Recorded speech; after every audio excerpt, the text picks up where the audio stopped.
사람들은 누구나 자기만의 핸디캡을 가지고 믿음의 경주를 달리게 되어 있습니다.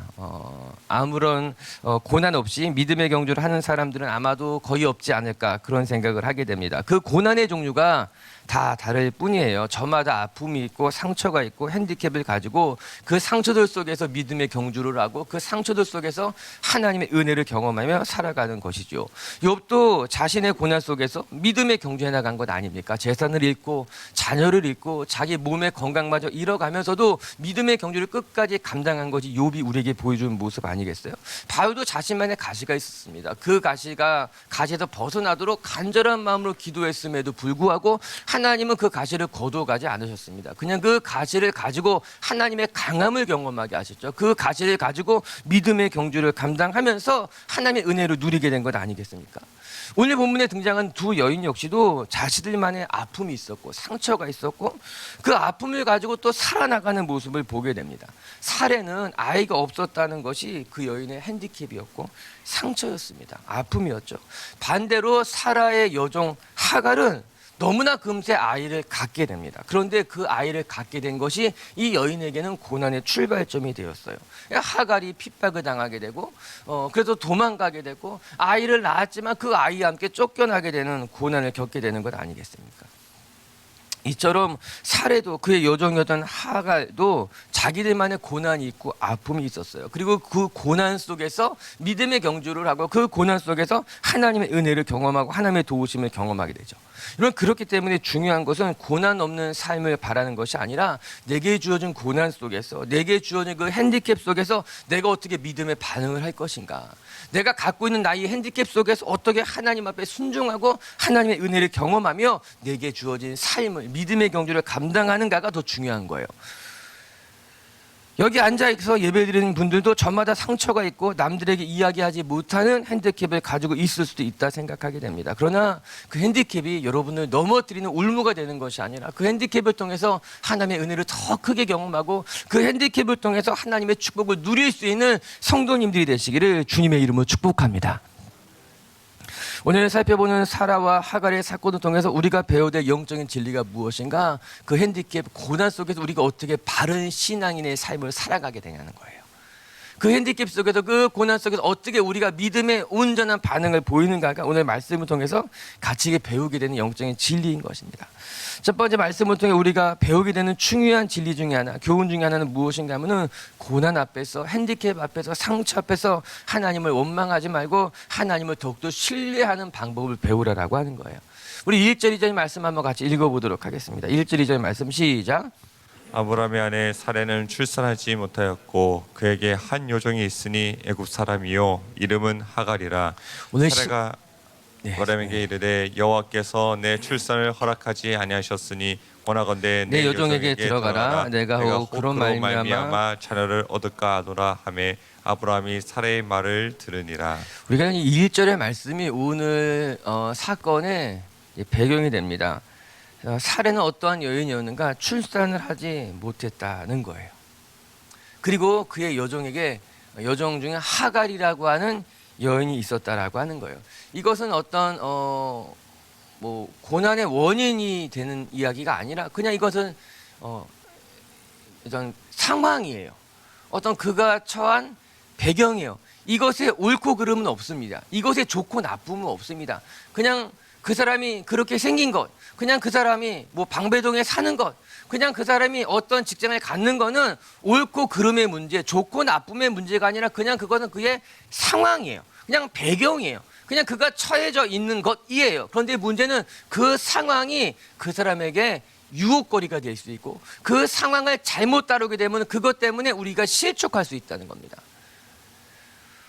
오늘 말씀이 그렇게 시작하고 있더라고요. 그가 아이를 갖지 못했던 것이 그냥 그가 당한 처지였는데 그것이 그에게 울무가 되고 그것이 그를 넘어뜨리고 실족하게 되는 거예요. 그에게 여종이 있었는데 그 여종이 있었던 것이 그에게 도움이 될 수도 있었지만 그것이 그를 넘어뜨리게 하는 울무가 될 수 있다라고 하는 것이에요.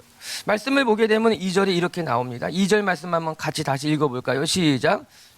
사레가 이르되 여호와께서 내 출산을 허락하지 아니하셨으니 원하건대 내 여종에게 들어가라. 내가 그로 말미암아 자녀를 얻을까 하노라 하매 아브라함이 사레의 말을 들으니라. 아브라함에게 말하기를 내가 출산하지 못하니까는 내 여종 하갈을 통해서 아이를 얻으라 그렇게 이야기하고 있는 거예요. 그런데 어떻게 표현하고 있는가 하면 어떻게 말하고 있는가 하면은 여호와께서 내 출산을 허락하지 않았으니 여기 밑줄을 긋고 이것이 사례의 변명이었어요. 이것이 사례가 가지는 핑계였다라는 거예요. 내가 왜 내 여종을 당신에게 주는가? 이거 내가 참 기분 나쁜 일이고 나도 이거 원하지 않은 일인데 내가 이렇게 여종을 당신에게 주는 이유는 하나님이 나로 하여금 출산을 하지 못했기 때문에 내가 어쩔 수 없이 내가 내 여종을 당신에게 주니까는 여종을 통해서 문제를 해결하라 그렇게 이야기하고 있는 것 아니겠습니까? 여러분, 하나님께서는 아브라함과 사라에게 끊임없이 약속해 주셨고 끊임없이 그들의 마음을 위로하셨고 흔들리지 않게 붙잡아 주셨어요. 어려운 일이 있을 때마다 믿음이 떨어질 때마다 하나님은 어김없이 그들에게 나타나셔서 아니야, 내가 아들을 줄 거야, 내가 자녀를 줄 거야, 너의 자녀가 밤하늘의 별처럼 무성할 거야 라고 끊임없이 그들의 믿음을 붙잡아 주셨고 그들을 위로해 주었지만 그럼에도 불구하고 그들이 선택한 것이 무엇인가 하면은 하나님이 나에게 자녀를 주지 않았기 때문에 내가 어쩔 수 없이 이와 같이 일을 했다 그렇게 이야기하고 있는 것 아니겠습니까? 아들을 기다려도 생기지 않게 되자 인간적인 방법을 동원해서 아들을 낳으려고 했지만 그는 자신이 믿음의 길을 포기한 이유가 그리고 내가 인간적인 방법을 선택한 이유가 하나님 때문이라고 변명하고 있는 거예요. 여러분, 우리가 이런 변명할 때가 있습니다. 내가 믿음의 길을 포기한 것이 하나님 때문이었습니다. 내가 인간적인 방법을 선택한 건 역시 하나님 때문이었습니다. 나는 어쩔 수 없이 선택했다 그렇게 이야기하죠. 여기서 우리가 중요한 교훈을 몇 가지 배워야 되는데 첫 번째, 우리는 아무리 상황이 어려워도 하나님의 약속을 끝까지 붙들고 그 믿음을 지켜나가는 것이 얼마나 중요하고 소중한 일인가를 배워야 되는 거예요. 그 두 번째는요, 우리가 문제를 만날 때마다 하나님을 탓하는 부끄러운 삶을 살아서는 안 된다라고 하는 겁니다. 하나씩 생각해 보면 이미 우리가 잘 알고 있듯이 아브라함과 사라는 하나님의 약속을 기다렸어야만 했습니다. 우리는 이 사건의 결말도 이미 너무나 잘 알고 있습니다. 하나님께서 아브라함에게 이삭이라고 하는 자녀를 주셨고 그 자녀로부터 말미암아 자손을 번성하게 만드셨던 것 아니겠습니까? 하나님의 약속을 지키셨어요. 아브라함과 사라의 부부를 신실하게 인도해 주셨어요. 그럼에도 불구하고 아브라함과 사라는 하나님의 약속을 기다리지 못한 것이 안타깝습니다. 3절은 이렇게 이야기하고 있어요. 우리 3절 말씀도 읽어볼게요. 시작. 아브라함의 아내 사라가 그 여종 애굽 사람 하갈을 데려다가 그 남편 아브라함에게 첩으로 준 때는 아브라함이 가나안 땅에 거주한 지 10년 후였더라. 언제 이런 사건이 일어났는가? 가나안 땅에 거한 지 10년이 되었다는 거예요. 75세에 하란 땅을 떠났으니까는 아마도 85세쯤에 하갈과 아브라함이 동침했고 우리 뒤에 말씀해 보니 86세에 이스마엘이 태어나게 된 거죠. 10년 동안 아들이 없었던 겁니다. 아브라함과 사라를 생각해 봐도 안타깝다는 생각이 들어요. 우리 흔히 이제 직장 생활하다 보면은 3,5,7,10이다 이런 이야기 하지 않습니까? 우리가 직장 생활하면서 힘든 고비가 3년 지나고 5년 지나고 7년 지나고 10년 지날 때마다 그런 고비들이 온다는 거예요. 그래서 3년을 잘 넘기면은 5년까지 갈 수 있고 또 5년을 잘 넘기면은 7년이 있고 또 이런 고비가 있다라고 하는 거예요. 아마도 아브라함과 사라가 이 10년 차가 되었을 때 고비가 찾아온 것만 같은 거예요. 자신의 삶에 변화가 없을 때 이런 고비가 찾아오게 됩니다. 내가 믿음 생활 열심히 하는데 내 삶에 변화가 없을 때 이런 고비가 찾아오게 되는 거예요. 전 이들의 부부가 이해가 되기도 해요. 그래서 한편으로 안타깝고 속상하다. 이 10년의 고비를 잘 넘겼으면 하나님의 은혜를 더 크게 누릴 수 있었을 것인데 성장할 수 있었을 텐데 여러분, 우리의 신앙에 자라나고 성숙되어져가는 과정을 보게 되면은 완만한 곡선을 그리며 성숙하기보다는 계단형으로 성숙하는 것을 보게 됩니다. 우리가 매일매일 경건의 훈련을 한다고 해서 매일매일 서서히 성장하지만 그러지 못할 때가 더 많습니다. 우리가 열심히 신앙생활하고 열심히 헌신해도 우리의 신앙이 수평선을 긋는 것만 같고 내 삶에 큰 변화가 없는 것 같이 그렇게 평탄한 삶, 성장이 없는 삶을 사는 것 같다가 어느 한순간 우리 신앙이 계단처럼 불쑥 성장한 것을 보게 되는 거예요. 어쩌면 그것이 3, 5, 7, 10이라는 숫자처럼 될 수 있는 것만 같은 거죠. 그냥 매일매일 헌신하고 매일매일 말씀을 묵상하고 매일매일 훈련하지만 우리의 삶은 성장하지 않는 듯 하다가 어떤 고비를 지나서 불쑥 성장하게 되는 거예요. 껑충 성장하게 되는 거예요. 한 번 더 자라나게 되는 거죠. 그렇게 우리 신앙이 성장하게 되더라고요. 그래서 시간이 필요한 거예요. 그래서 이게 인내라는 것이 필요한 것 아닙니까? 그런데 이것이 일방적인 성장의 곡선이라고 하는 거죠. 사라에게도 이 10년째 되는 한 해가 그에게 더 힘들었던 것만 같은 거예요. 내가 10년은 잘 참아왔는데 이 10년이라는 시간이 딱 되니까 마음이 더 어려워진 거죠. 그때 하나님을 더 붙들어야 되는 거예요. 여러분, 우리의 삶이 더 힘들 때가 있어요. 더 고비가 올 때가 있어요. 그때 하나님을 붙들고 그때 하나님 앞에 무릎 꿇는 것이 중요한 일이라는 거죠. 우리 사랑하는 빛의교회 성도 여러분, 먼저 여러분 축복하는 것은요, 여러분 신앙 성장이 일어나지 않을 때, 내 삶에 3년이 있고 5년이 있고 10년의 고비가 있을 때 그때를 잘 넘길 수 있고 은혜로 넘길 수 있는 분들 되시기를 주의 이름으로 축복합니다. 여러분, 히브리서 말씀 한 절 같이 읽어볼까요? 히브리서 10장에는요 이런 말씀이 기록되어 있어요. 같이 한번 읽어볼게요. 시작. 그러므로 너희 담대함을 버리지 말라. 담대함을 버리지 말라. 이것이 큰 상을 얻게 하느니라. 너희에게 인내가 필요하면 너희가 하나님의 뜻을 행한 후에 약속하신 것을 받기 위함이라. 아멘. 너희가 담대함을 버리지 말아라. 하나님 안에 믿음을 버리지 말아라. 너희에게 인내가 필요한 이유는 하나님의 뜻을 행한 이후에, 다시 말하면 열심히 헌신하고 열심히 봉사하고 말씀대로 잘 살아가고 난 이후에 하나님의 약속을 받기 위해서, 여러분, 열심히 행한 이후에, 열심히 기도한 이후에 하나님의 상을 받는 사이에 시간이 있다라고 하는 거예요. 그 시간에 필요한 것이 무엇인가 하면 인내라고 하는 거예요. 내가 믿음 따라 살아가고 내가 헌신하고 주의 영광을 위해서 살아가고 난 이후에 그 은혜를 받기 위해서는 그 사이에 인내의 시간이 필요한 거죠. 그 인내의 시간을 기다리라고 하는 거예요.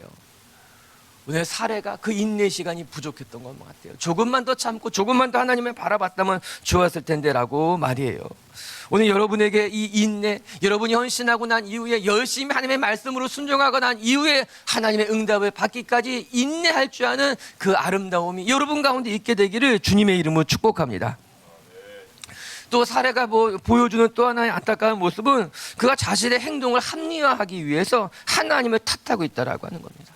하나님을 변명거리로 삼고 있는 거예요.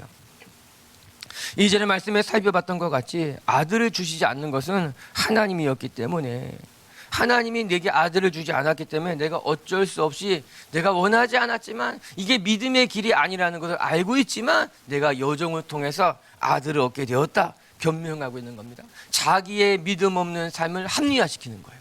내가 한 행동은 어쩔 수 없는 일이었다. 여러분, 우리도 이렇게 변명하고 싶을 때가 종종 있지 않습니까? 내 자신의 행동을 합리화시키고 싶은 거예요. 우리뿐만 아니라 이스라엘 역사를 보면 늘 그래왔습니다. 이스라엘의 광야 40년을 보면 그랬습니다. 제자들의 모습을 보면 또한 그랬습니다. 그들은 늘 하나님의 탓을 했습니다. 불평했고 원망했고 하나님이 돕지 않았기 때문에 내가 넘어졌다고 그렇게 말했습니다. 그러나 분명한 것은 이것은 문제를 해결하는 건강한 방법은 되지 못했다라고 하는 거예요. 이 방법은 하나님이 기뻐하시는 방법이 될 수 없었다라고 하는 것입니다. 이런 본인이 하나님의 때를 기다리지 못한 것이지. 그래서 아브라함을 설득하기 위해서 하나님을 탓한 건 아니겠습니까? 하나님 때문이라고 말한 건 아니겠습니까? 그렇지 않습니다. 여전히 우리가 하나님의 때를 기다리는 사람들이라면, 여전히 우리가 하나님의 방법을 의지하는 사람들이라면 하나님의 시간을 탓하면 안 돼요. 하나님의 시간을 핑계대면 안 된다라고 하는 거예요. 오늘도 우리 빛지교회 성도 여러분들이 여러분의 삶의 문제를 하나님 앞에 가지고 가야 되지, 그 삶의 문제 때문에 하나님을 탓하고 변명한다면 그 속에 우리 믿음이 떨어져 가는 거예요. 여러분, 언제 우리 믿음이 무너지는지 아십니까? 언제 우리 믿음이 사라지는지 아십니까? 하나님 탓하면 탓할수록 우리 믿음이 사라지게 되는 거예요. 아주 중요한 영적인 진리인 거예요. 우리가 하나님을 탓할수록, 우리가 자꾸 변명할수록 우리 안에 있는 담대함이 사라져요. 변명할수록 우리 안에 있는 믿음이 사라지는 것만 같더라고요.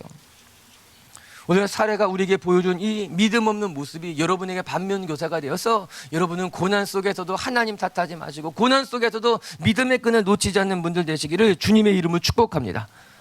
반면에 하갈의 모습 속에서 귀한 것을 발견하게 됩니다. 오늘 6장 이후에는 이제 하갈의 모습이 등장하게 됩니다. 이야기를 계속 읽어보게 되면은 결국 하갈은 아브라함과 동침해서 임신하게 됩니다. 그 임신이 하갈에게는 더 큰 고난이 되었어요. 사례를 멸시했기 때문에, 이거 하갈도 어떻게 못된 여인이죠. 사례를 멸시했기 때문에 학대를 받게 됩니다. 4절부터 6절까지 말씀인데 우리 6절만 한번 읽어볼게요. 6절의 말씀입니다. 시작. 아브라함이 사라에게 이르되 당신의 요정은 당신의 수중에 있으니 당신의 눈에 좋을 대로 그에게 행하라 하매 사례가 하갈을 학대하였더니 하갈이 사례 앞에서 도망하였더라. 하갈이 사례 학대를 견디지 못해서 도망갔다라고 합니다. 여기서 우리가 분명하게 구분해 놓고 가면 이제 좋을 것이 있는데 하갈이 임신해서 쫓겨나지 않았습니다. 하갈이 이제 집을 떠나는 사건이 2번 있거든요. 이것이 오늘 우리가 읽은 16장의 첫 번째 사건인데 하갈이 이제 임신했을 때는 학대를 당한 것뿐이지 쫓겨나지는 않았습니다. 대신 그 학대를 견디지 못하고 도망간 것은 하갈이었어요. 그럼 언제 쫓겨나게 되는가 하면은 하갈이 이스마엘을 낳고 그 이후에 사레가 이삭을 낳고 난 후에 그냥 이스마엘과 이삭이 이제 싸움을 하게 되자 그때 이제 사레가 하갈과 이스마엘을 쫓아내게 된 거예요. 그 사레도 못 됐죠. 자기 아들이 낳기 전까지는 학대했지만 쫓아내지 않았습니다. 그래도 이 여인이 낳는 아들이 필요했으니까. 근데 언제 쫓아내나 하면 자기가 이삭을 낳게 되자 자기 아들이 생기게 되자 이제 필요 없다고 하갈도 쫓아내고 이스마엘도 쫓아내게 되는 거예요. 이 하갈의 인생도 우여곡절이 많은 인생입니다. 눈물 나는 인생임에 틀림이 없습니다. 하갈은 애굽에서 아브라함을 쫓아온 요종이었어요. 고향을 떠난 하갈의 인생도 참담했을 것입니다. 아마도 아브라함이 가나안에 기근이 들어서 이제 애굽으로 내려갔을 때 이제 그 애굽에서 큰 재산을 가지고 다시 떠나오게 되잖아요. 그러니까 지난주 묵상한 것처럼 그때 그 재산으로 딸려간 여인 중에 여종 중에 하나가 하갈이었을 것입니다. 하갈의 인생이 기구한 인생이죠. 그래서 아브라함이 사례 여종이 되었는데 오늘과 같은 일을 겪게 된 것입니다. 얼마나 이 여인의 마음이 또 아프고 힘들었겠습니까? 충분히 이해할 수 있어요. 그 도망갔던 하갈의 모습을 같이 한번 볼게요. 우리 9절의 말씀입니다. 시작. 여호와의 사자가 그에게 이르되 내 여주인에게로 돌아가서 그 수하에 복종하라. 이제 도망 나왔는데 그때 하나님이 나타나셨어요. 그런데 하나님께서 하갈에게 무엇이라 말씀하셨는가 하면은 도망친 하갈아 다시 너의 주인에게 돌아가라 그 말씀하고 있는 거예요. 돌아가서 그의 수하에 복종해라 이 말씀하고 있는 거죠. 저는 돌아가라는 말이 청천벽력처럼 들었을 것만 같습니다. 학대를 견디지 못해서 내가 도망 나온 건데 거기 있으면은 죽을 것만 같아서 도망 나왔는데 하나님은 무엇이라 말합니까? 아니 너 다시 그 주인에게 돌아가야 한다. 그것이 하나님의 뜻이고 그것이 하나님의 축복의 길이다 그렇게 이야기한 것 아니겠습니까? 얼마나 하갈의 마음이 힘들었을까. 하갈은 은혜를 기다렸는데 살 길을 열어달라고 그렇게 탄식했을 것인데 하나님이 열어주신 살 길은 그가 생각하기에는 정말 감당하기 힘든 일이었다라고 하는 거예요. 그런데 말씀을 대하면서 이번 하나님이 우리의 삶을 이렇게 풀어가실 때가 있습니다. 이게 하나님의 방법이기도 하죠. 문제에서 도망갈 길을 만들어 주시는 것이 아니라 오히려 그 문제를 통해서 하나님을 만나라고 하는 거예요. 그 문제 속으로 들어가서 하나님이 역사하시는 것을 기다리라 그렇게 말씀하실 때가 있는 거죠. 하나님이 하갈에게 말씀하시기를 너 다시 그 문제 안으로 돌아가. 너를 그렇게 힘들게 했던 그 주인에게 돌아가. 그 문제 너에게 상처 준 그 자리로 돌아가라라고 말하는 거예요. 여러분 예수님도 부활하셨을 때 이와 똑같이 말씀하셨어요. 예수님은 제자들에게 예루살렘으로 돌아가서 그곳에서 성령님을 기다리고 그곳을 떠나지 말고 하나님의 은혜를 기다리라고 이야기합니다. 여러분 제자들에게 예루살렘은요 도망가고 싶은 곳이었어요. 제자들에게 상처가 있는 곳 아닙니까? 예수님을 부인한 장소였어요. 예수님이 십자가에 달려 죽으실 때 무기력하게 그것을 지켜 바라보고 있어야만 했던 장소였어요. 더 나아가 그 예루살렘은 제자들을 찾는 제자들을 죽이려고 하는 유대인들로 가득한 곳이었는데 예수님이 제자들에게 무엇이라고 말합니까? 예루살렘에서 도망가지 말고 그 예루살렘으로 들어가서 그 예루살렘에서 성령님을 기다려 그 예루살렘에서 기도해 그 예루살렘에서 하나님의 역사가 임하게 될 거야 말씀하고 있는 것 아니겠습니까? 우리의 삶의 상처를 치유하실 때 하나님은 종종 그 상처를 회피하지 말라고 합니다. 그 상처에도 도망가지 말라고 합니다. 그 상처가 너를 새롭게 하는 자리가 되고 그 상처를 통해서 더 큰 하나님을 만나게 되고 그 아픔이 너를 새롭게 하는 자리가 될 거야. 그렇게 하나님이 말씀하기도 한다라고 하는 거예요. 놀라운 것은 하갈이 그 하나님의 말씀에 순종합니다. 전 말씀 읽으면서 하갈이 돌아갔을까요? 안 돌아갔을까요? 하갈이 그 하나님의 말씀을 듣고 정말 돌아갔을까? 짜잔, 돌아갔다는 거예요. 돌아갔다는 거예요. 그 말씀을 듣고. 여러분, 변명했던 사례와 너무나 비교되지 않아요? 하갈은 변명할 것이 너무나 많았습니다. 다시 사례에게 돌아가지 않을 만한 이유가 너무나 분명했습니다. 그러나 그럼에도 불구하고 하나님이 말씀하시자 정말로 다시 그곳으로 돌아가는 것이 죽을 것만 같이 괴롭고 정말 싫은 일이지만 하나님의 말씀에 순종해서 되돌아갔고 그곳에서 하나님의 은혜를 경험하고 하나님이 지켜주시는 것을 경험하게 된 것 아니겠습니까? 사랑하는 빛의 교회 성도 여러분, 우리도 고난 속에서 하나님을 탓하고 원망하며 하나님을 믿지 못한 불순종의 길을 걸어가는 것이 아니라 고난 속에서도 하나님을 신뢰하고 하나님의 말씀에 순종하여 그 고난의 자리에서 하나님이 우리를 새롭게 하시고 하나님의 새로운 은혜를 경험할 수 있는 성도님들이 되시기를 주님의 이름으로 축복합니다. 여기서 아멘이 크게 안 나올 줄 알았어요. 그러나 그렇게 하나님이 우리를 인도해 가십니다. 그리고 그 자리, 상처의 자리가 여러분을 더 크게 큰 사람으로 만드는 자리가 될 줄로 믿고 여러분이 하나님 안에 날마다 순종의 길로 그 순종의 길에서 더 큰 하나님, 더 큰 은혜를 경험하시는 성도님들 되시기를 주님의 이름으로 축복합니다. 두 번째, 오늘 말씀을 통해 또 한 가지 배우게 되는 것은 하나님 결국 우리를 돌보시는 분이라고 하는 거예요. 오늘 가장 눈에 띄는 구절이 두 구절이 있는데 먼저 7절 말씀 한번 같이 읽어보겠습니다. 시작. 여호와의 사자가 광야의 샘물 곁 곧 술길 샘 곁에서 그를 만나 여호와의 사자가 술길샘 곁에서 그 하갈을 기다리고 있었다라고 하는 것입니다. 하갈이 술길샘물 곁에 하나님을 만나죠. 그 곳이 어디였는가?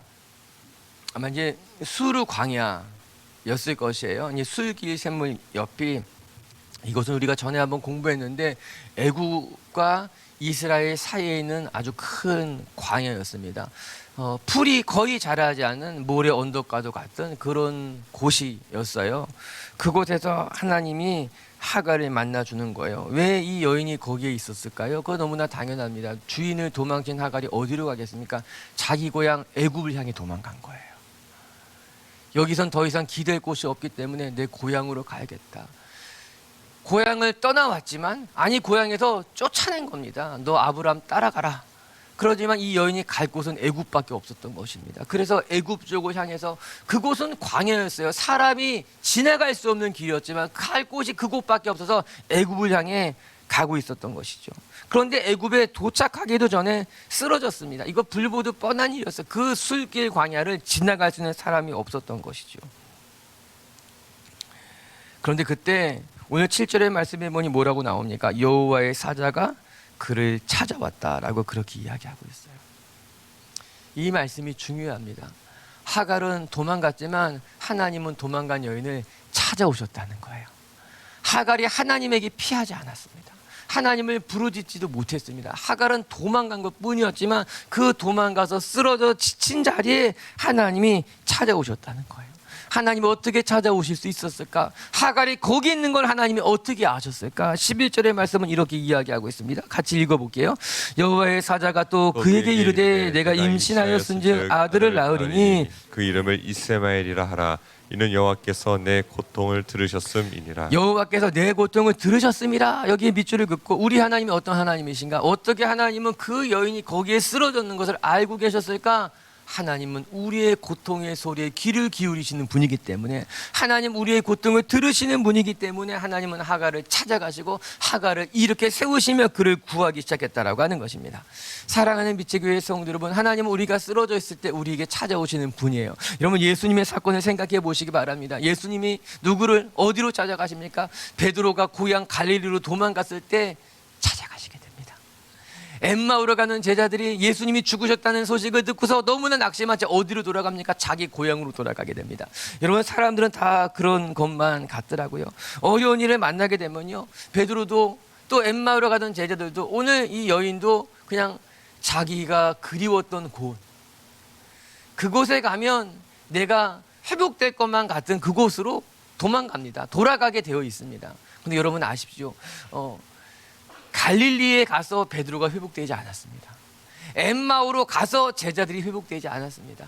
아니, 이 하갈 여인이 애굽에 가서 회복되지 않았습니다. 여러분, 우리가 회복될 곳은 우리가 어떻게 회복되나 하면요, 여러분 고향으로 간다고 회복되지 않습니다. 예수님이 찾아오실 때, 하나님이 하갈을 찾아올 때 우리가 회복된다라고 하는 거예요. 하나님 우리의 고통의 소리를 들으시는 분이기 때문에 그 고통의 소리를 들으시고 하나님 우리를 찾아오실 때 우리가 회복된다라고 하는 거예요. 우리 빛의 교회 성도 여러분들이 여러분의 삶의 자리에서 여러분의 고통의 소리를 들으시고 찾아오시는 하나님, 그 하나님 때문에 여러분이 회복되고 그 하나님 때문에 살아나게 될 줄로 저는 믿습니다. 우리 한 절 또 살펴볼까요? 눈에 띄는 또 하나의 귀한 말씀이 13절이에요. 우리 13절 말씀 읽어볼게요. 시작. 하갈이 자기에게 이르신 여호와의 이름을 나를 살피시는 하나님이라 하였으니 이는 내가 어떻게 여기를 나를 살피신 하나님을 배웠는고 함이라. 이 눈에 띄는 단어가 13절에 하나님이 나를 살피신 하나님이라고 하는 겁니다. 부엘라 헤로이, 이렇게 이제 이름을 붙이게 되는 거죠. 이 단어의 뜻이 무엇인가 하면 하나님이 보신다, 본다는 뜻을 가지고 있는 거예요. 하나님께서 쓰러져 있는 하갈을 보셨다는 거죠. 하갈이 어떻게 사라에게 고난을 당했는가를 보셨다라고 하는 것이에요. 우리가 읽었던 두 절의 말씀, 11절의 말씀은 하나님은 우리의 고통을 들으시는 하나님이라고 나옵니다. 내가 너의 고통을 들었다고 나옵니다. 13절의 말씀은요, 하나님이 하갈의 형편을 보셨다고 나옵니다. 살펴보았다고 그렇게 이야기하고 있는 것 아니겠습니까? 여기서 하나님의 성품을 우리가 배우게 되는 거예요. 우리 하나님은 어떤 성품, 우리 하나님은 어떤 분이신가 하면요, 우리 하나님은요, 신음소리를 들으시는 하나님, 우리 고통의 소리를 들으시는 하나님, 우리 하나님은 어떤 하나님이신가 하면 우리가 처한 것을 바라보시고 우리의 처지를 살피시는 분이 우리 하나님이라고 하는 거예요.